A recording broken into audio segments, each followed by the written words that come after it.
Hi there. I'm passionate about economics, and I'm passionate about making economics accessible.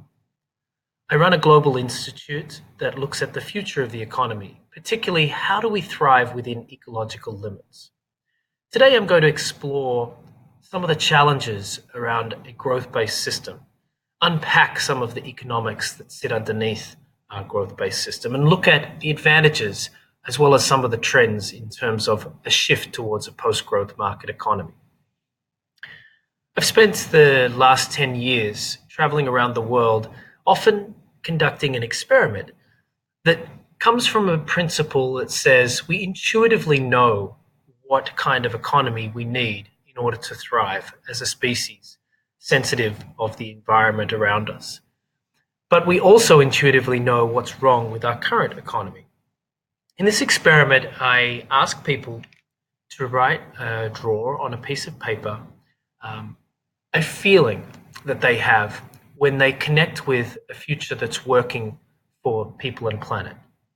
So once they have a sense of imagining a future that's working and then they can feel it, I ask them to draw without lifting their pen or paper, a symbol or shape to represent that feeling.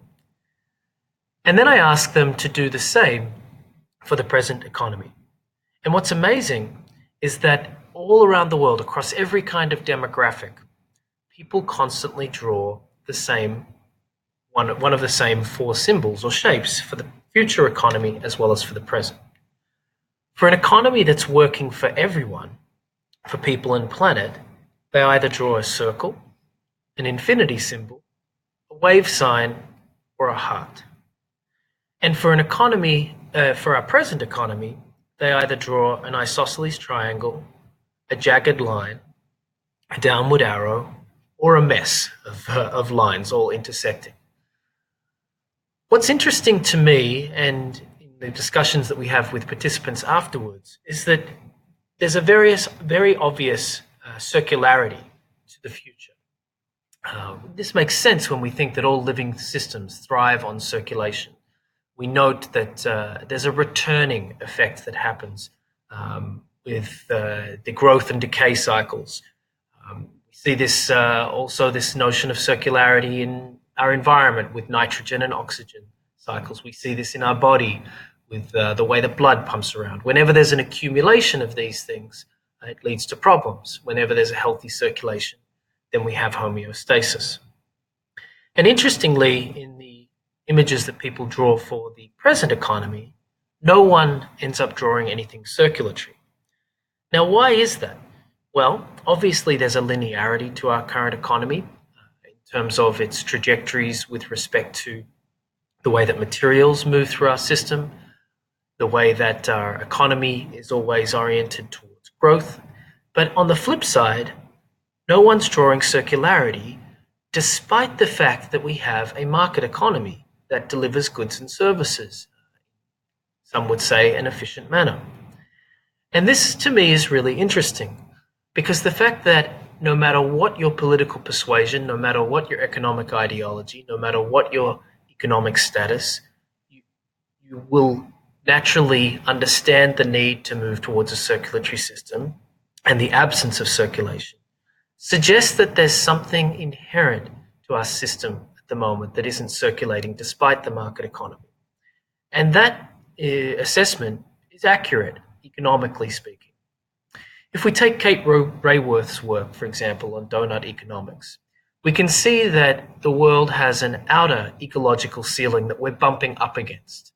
We've been in ecological overshoot since 1982, according to the Global Footprint Network's data, and that's essentially saying that the amount of externalities, the amount of impact environmentally that we have, the amount of pollution that we create, the amount of toxins we put into our atmosphere, are more than can be remediated by the Earth's natural remediation processes.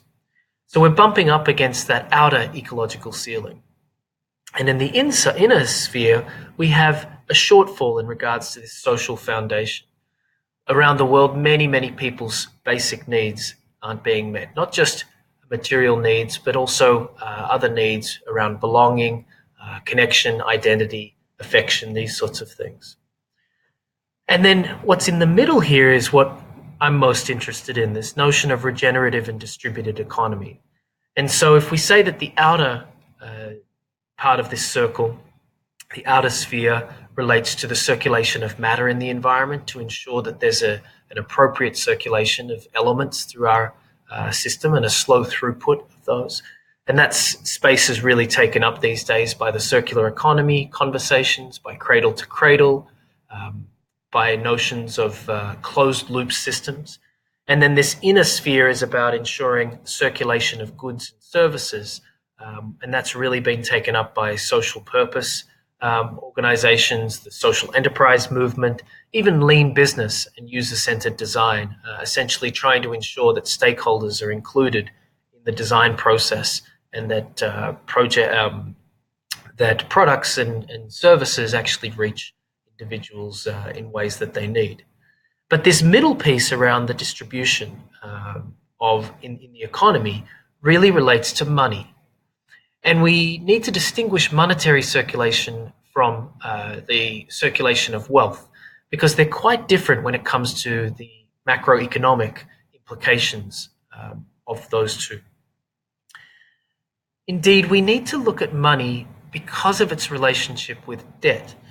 So let's go back to some of the first principles around money, as we'll see that there's actually an imperative for debt-based expansion in a growth system. That's something that's not talked about so often, largely because of a misunderstanding when it comes to the monetary system. There's three key pieces to this equation. The first is to understand that money and debt are created simultaneously, and they're created when money is loaned into existence. Now, if you'd asked me 10 years ago, how does money get created? Who loans it into existence? I would have said, in fact, I thought that the government created money, that treasuries print money into existence. But the reality is that the world's money supply is actually created when banks, be they commercial banks that you and I are familiar with or central banks, loan money into existence. And they do that when we go and we take out a mortgage or a business loan, whereby you will receive the amount of money that you've been approved for, and you'll have the equivalent amount of debt that you owe. And this is interesting because what that means is that for every single dollar, euro, whatever your currency is that you have in your pocket or in your bank account, there will be an equivalent amount of debt somewhere in the system. And here when we're talking about money, we're talking about liquid money, money that can be easily accessed, so money that's in bank accounts, short-term deposits, or like I mentioned earlier, money that's in coins and note form, which makes up about 3% of the global money supply. So crucial to note here, money and debt are created simultaneously when they're loaned into existence by banks. And those banks aren't using existing deposits to create that money. They're actually creating new money. So if you take out a loan for a certain amount, that certain amount will now have been added to the global money supply, and that equivalent amount of debt will also be new in the global debt stocks. And that debt will stay until it gets extinguished by money. Debt, in order to be paid down, as we know, needs money. And this is where we get to the second important point. In capitalism, money and debt separate. And they separate largely because of a principle that underpins capitalism. That is the notion of gaining a return on your investment. Whether you're investing in someone else's company, buying a piece of property as an investment choice, or starting up your own business and putting in your own money, the underlying principle that sits underneath capitalism is the notion of private enterprise says if you put your investment in, that you should be seeking a greater return on that investment. Now, we certainly have a spectrum in terms of the profit maximizing behaviors of certain business through to some that are less voracious when it comes to that principle. But the reality is that underneath the capitalist system, we see an accumulation of money whereby a lot of that money doesn't get reinvested back into the economy, certainly not into the productive economy. A lot of monetary accumulation gets put back into the derivatives markets, into the stock markets, into secondary rather than primary markets. But even so, as people get wealthier around the world, and as corporations get wealthier, they put more of their money into cash. They keep it as deposits as a safety and security mechanism. And we're particularly seeing this in the last 6 months in the US with fears of global recession, with certain corporations and high net worth individuals storing more money in liquid form so that they can access it quickly. Now, coming back to our first principle that money and debt are created simultaneously, what this means is that when money accumulates in our system, in the wealthiest households and the wealthiest corporations, the debt has to accumulate elsewhere. And it accumulates with the largely small to medium enterprises or larger enterprises, larger companies that are underwater, so to speak. They're what's called zombie companies, where they're really dealing with heavy debt loadings, heavily leveraged, and often can hide this because of the low interest rate scenario that we're in globally at the moment. It also plays out in a very real way for many of us in terms of the household debt loading. A lot of households around the world are really struggling to make it paycheck to paycheck. And lastly, it plays out in terms of indebted governments. There's no governments around the world other than Hong Kong that aren't in debt, and this is something that we're going to continue to see grow, as we'll get to in a second. So this second piece is that in capitalism, money accumulates as an inherent aspect of the system, and therefore debt has to accumulate elsewhere. And what that means then, moving on to this third point, is that whenever you try to grow the economy, you are going to need to see those who are indebted taking out further debt in order to survive. And when you add interest on top of the existing debt loading, you see then why we have a separation between the growth of global debt, which is now at $247 trillion, compared to the growth of the global money supply, which is around $90 trillion.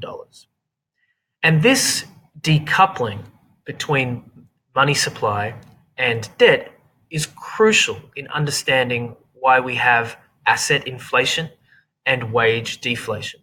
Because if you think about a limited amount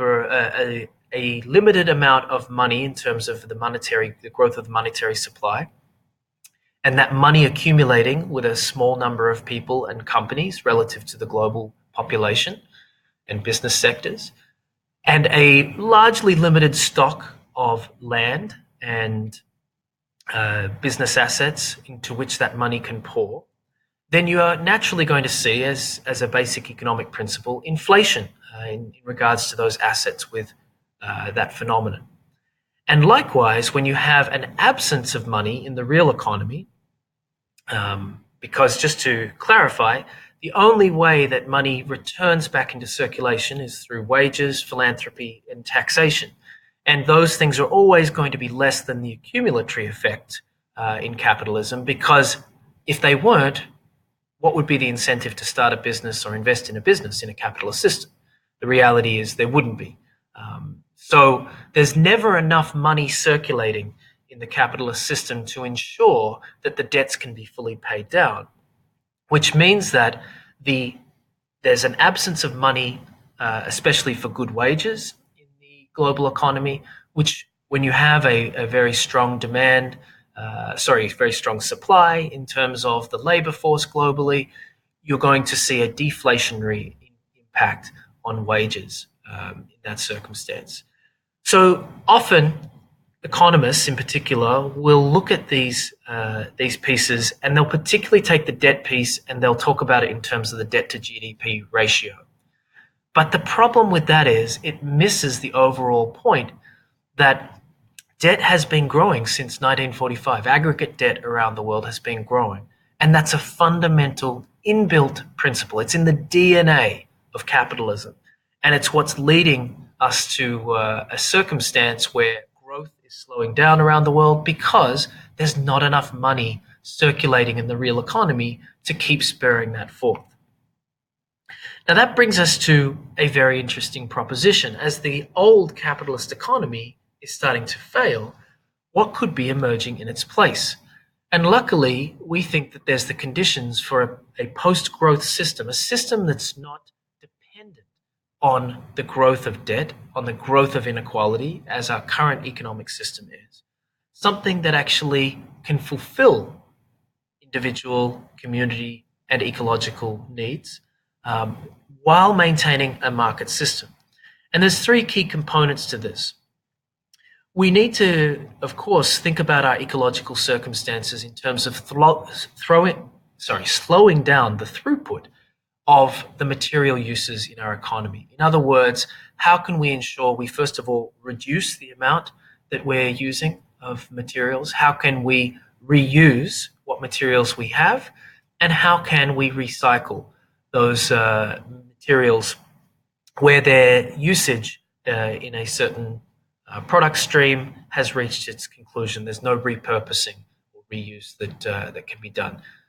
And in that sense, we certainly need an economy that continues to look at environmental efficiencies, energy efficiencies, and how do we ensure that we are making the best use of the materials we have.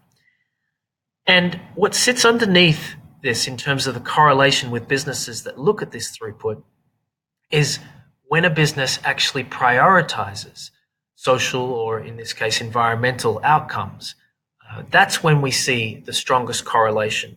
So if a business has the capacity to say we are committed to this and genuinely follow through on that commitment, then we actually see the ability for them to address things environmentally, even more than when they're just driven by profit maximization.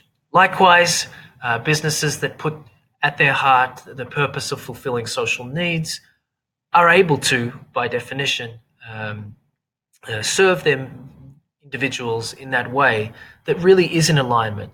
A business that, for example, is interested in serving individuals on the planet, that prioritizes that, is not going to build items that break, that have built-in obsolescence. They're going to be more open towards collaboration and using open source software and things like this, open source approaches. And that's a really important piece here in terms of social and environmental outcomes. But most crucially, underneath all of this, the piece that comes back to monetary circulation is the question of ownership. And what we see around the world is that there is a spectrum of styles of ownership, or legal forms as they relate to ownership, from the very profit-maximizing joint stockholder corporations that exist around the world, the very traditional businesses at scale, as well as partnership-based businesses, businesses where individuals own the company, either directly or in an absentee way, as Marjorie Kelly speaks of it, through shareholder ownership. And that spectrum continues all the way through to not-for-profit forms of business. And we'll look at what we mean by that in just a second, as well as that spectrum and how things are changing. But the key point here is to note that to have a full circle economy means looking at both the environmental, the social aspect, but also the key piece around ownership because of what it means in terms of monetary circulation.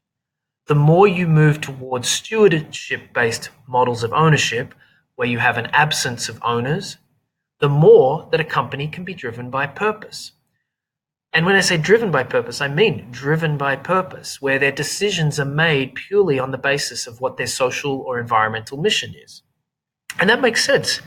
The second that you take owners out of the equation, what other reason is there to drive your company forward other than to be driven by a purpose? So that's the exciting field that we're in. And we talk in particular about businesses where there aren't any individual owners, not-for-profit businesses.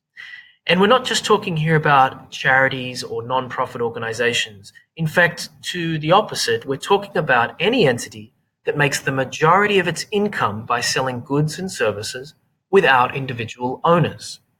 So moving beyond the traditional non-profit model, where it was dependent on philanthropy, to a model that is based on the sale of goods and services. And what's most exciting for us is that many of these businesses already exist. And they exist across different legal structures. So if we take this definition and we look at those legal structures around the world, we find that there are four predominant ones. The first are consumer cooperatives. This includes the credit unions that exist around the world, mutual insurance companies that make up 26% of the global insurance market, member-owned businesses, and where ownership is used in a nominal sense to describe the relationship that members have with the entity. But there's no legal ownership in terms of an equity stake within these businesses.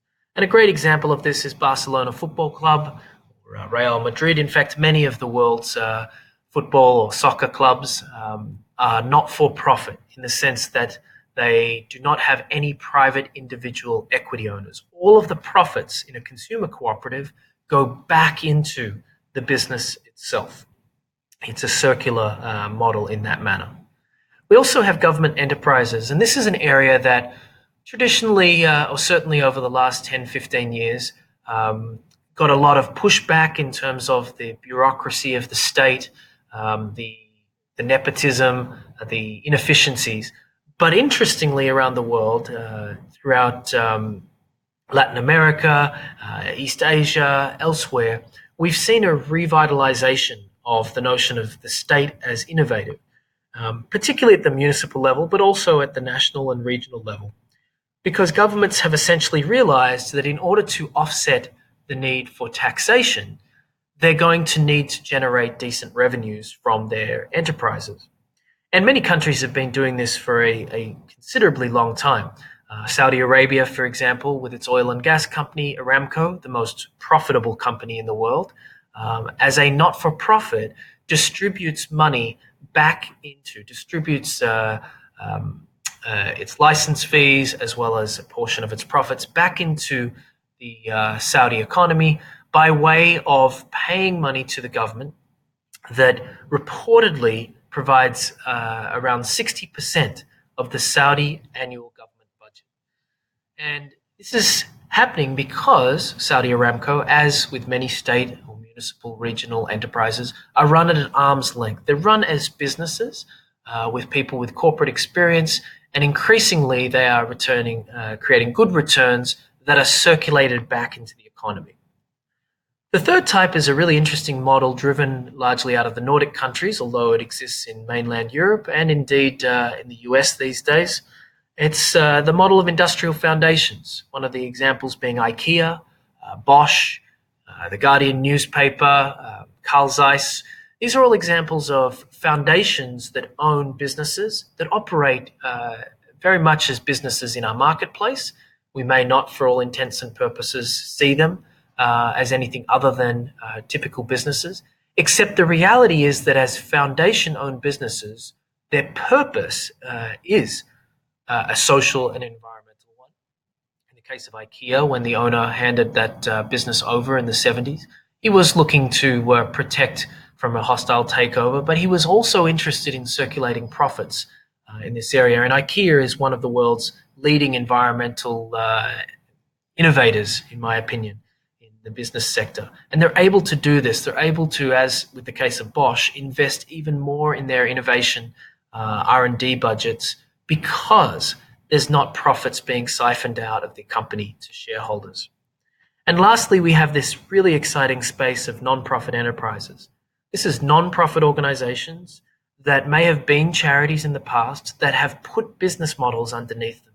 Indeed, 53% of the world's non-profits in the largest study across 40 countries conducted by Lester Salmon at Johns Hopkins University, more than 50%, this 53% of their income is now generated by the sale of goods and services in the economy. And that's not even including government contracting. The reality is that less than 20% of global non-profit revenue comes from philanthropy. And an example of this is BRAC, one of the world's largest non-government organizations based in Bangladesh, but working across 10 countries with 110,000 employees, reaching 10 million people through their services. 82% of BRAC's annual almost $1 billion budget comes from the sale of goods and services through its businesses. And those businesses are in craft stores, bakeries, they run banks, printing presses, artificial insemination laboratories, a whole range of innovative businesses that allow them to provide their educational, healthcare, and other services around the world. And what's fascinating is the contribution when we mapped all of these businesses, not-for-profit forms of business, and looked at their combined economic contribution, we found it was almost 20% of global GDP. That's pretty interesting when you think about the way that we look at business typically and consider only the for-profit model. We live in a for-profit world. But to know that there are not-for-profit forms of business where their profits circulate, which contributes to monetary circulation, where profits are used to pay better wages, to pay contractors in order to advance social and environmental missions, we start seeing the seeds of an entirely different economic model, a post-growth economy where the economy is circular by nature because the goods are circulating, they're focused on addressing needs. We're starting to see less of an emphasis on profit maximization and more of an emphasis on well-being.